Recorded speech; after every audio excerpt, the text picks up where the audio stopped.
ये मेरे सर बैठे लोडली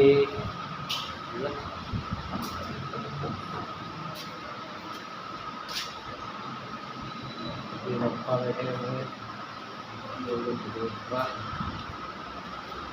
अब मैं जा रहा हूँ बाहर, हमारे कदम सिंह जी से पूछने गए कि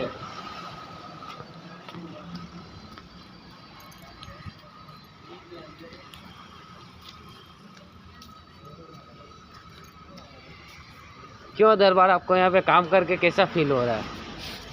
घणो बुरू लागी रहता।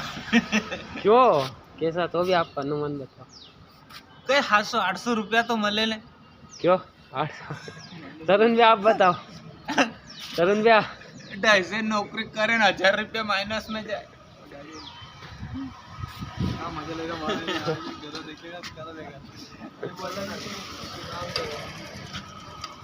दीपक ने बनाना तो काले है भाई। 800 रुपया माइनस में क्यों?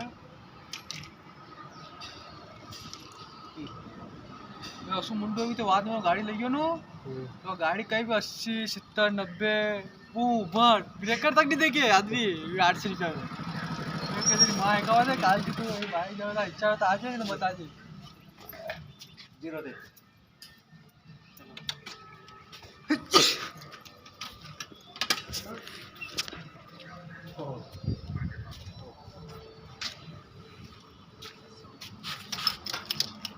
बापू बढ़ते हुए गाड़ी में तो आओ 250 का ज्यादा लगती तो